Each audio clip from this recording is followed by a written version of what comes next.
Welcome to Whiskey's the Journey. My name is Peter Fossiano, and today is Wednesday, and this is my channel segment that I call Sip It or Skip It. If you're new here, what I have is all of my whiskeys randomized on my phone. I'm going to spin the wheel. Whatever it selects, I'm going to pull it off the shelf and do a quick review and let you know if I'm going to keep sipping on the bottle until it's gone and buy it again, or once the bottle's gone, I'm going to skip it and move on to something else because I didn't particularly care for it. So let's go ahead and spin the wheel, see what we're doing today. And if you end up liking this information and you're not subscribed to the channel, do me a favor and just subscribe to the channel. Do all those things that YouTubers ask you to do. And let's go ahead and get on to what we're doing today.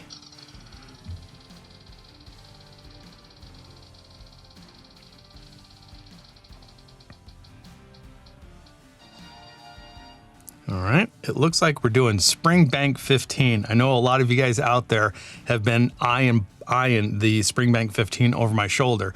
So let's go ahead and grab it, pour it, and do a review. All right, well, apparently it wasn't over my shoulder. I actually replaced it with the cask strength Springbank 12. So here it is. We got the Springbank 15. Let's go ahead and pour this thing and get the review underway. Now, I understand that Springbank is one of those products that's very difficult to get in a lot of people's areas. For some reason, the 15, the 10, is readily available at Total Wine & More in Phoenix, Arizona. So just like always, the information for the whiskey is right here, along with all of my tallies for my Sip It or Skip It series. And I also have a document linked in the description below. So if you want to see my entire list of Sip It and Skip It's up to this point, you can just go ahead and open up that document. I get some pretty good sherry notes. I'm thinking lighter red fruits. I do get raisins, dates, figs, and plums. And I would say that this is more on the sweeter side than anything else. It does have a little, a touch, a tiny touch of a little bit of a sulfur note, but nothing that's going to make it off-putting at all. A little bit of vanilla. And I also might want to say, I would throw a little bit of a, like a stewed peach, not a fresh peach, something that has almost been soaked in alcohol. Smells absolutely fantastic. Let's go ahead and get it on the palate. Oh man, that is just absolutely glorious. You get a good amount of malt. All of that sweetness, the rich sweetness comes through.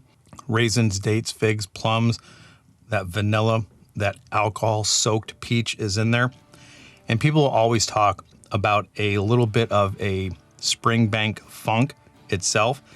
Sometimes I get it, sometimes I don't. I'm not really necessarily picking up a whole lot of funkiness in here. Overall, I think this is a pretty good, solid single malt. It has all of the traditional flavors that you would expect in a sherry cask finished or sherry cask matured single malt Scotch whiskey. And I guess maybe that funkiness as it sits on the palate is a little soapy, and maybe that soapy note or a little bit of a floral soapy note is coming across as a little bit of funk, but I wouldn't necessarily call this, your classic Springbank funk that people pick up. You get some pretty good rich oak along with all of that sherry. It's just absolutely fantastic. Slight amount of floral as well. Let's go ahead and get another sip and then move on to let you know if this is going to be a sip or a skip for me once this bottle is gone.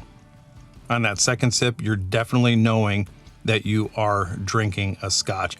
It has those classic malty notes, much different than a bourbon. As soon as it arrives on the palate, you get a bloom of that sherry. As it travels back to the mid palate, you pick up a little bit of oak. It travels to the side. That oak tannin starts to expand a little bit. As it reaches the back, that's when I get the vanilla. And then as soon as it hits the back of the palate, and I guess it just rests and it just sits there, that's where I end up getting a little bit of a floral note. And then it blossoms into a little bit of that soapy note. And I know soapy, or maybe it's more waxy. It's more waxy than soapy. So let's throw that out. Let's move towards a little bit of a waxy note. And maybe that waxy floral note is what I get That might be a better description. Waxy floral at the very back end. The very, very slight amount of sulfur that I got on the nose is not present at all on the palate. And I just can't get past what I think it's coming across as alcohol-soaked peach, along with those sherry notes. If this was a longer review, I would definitely put a little bit of water in here and let it sit for a little bit, but these are supposed to be pretty quick hitting videos. So let's go ahead and get on to whether or not this is going to be a sip or a skip. And I think it's pretty obvious already how I feel about this. And just to make sure, this is 46% natural color, non-chill filtered. In Arizona, at the time that I purchased this, I paid $149.99. And I think that this is actually worth it. So is it a sip? Is it a skip? As you all know, based on everything that I already said, this is going to be a sip for me. Based on the 3 Springbanks that I have in my collection, the 10, the 15, and now I picked up the Cask Strength 12, I would put this one up towards the higher echelon of single malt scotches, and especially in the Springbank lineup. It's full-bodied, it's well-rounded, it develops as you go from the arrival to the mid-palate to the finish. I would say that the finish itself is medium to long, probably a little bit closer to the medium side of things. It's a pour that I don't think you would just sip, and then pour another one. I believe you can sit back and relax with this. The longer that it sits in the glass, the more notes that you can pull out of this. Some might say it's a sophisticated pour that you can actually dwell on for quite a while. So you tell me, what do you think of Springbank 15? What do you think of the Springbank lineup? What do you have? What have you tasted before? What do you like? What you don't like? Is this a sip or a skip for you? Is it going to be a skip based on price? Or for the Springbank 15, price is not really necessarily that much of an issue. So do me a favor, let me know in the comments down below what you think of the Springbank lineup and the Springbank 15. And then I guess the only thing left to do is to tell you, I hope you're enjoying your journey wherever you're at in your journey, and we will talk to you next time. Bye.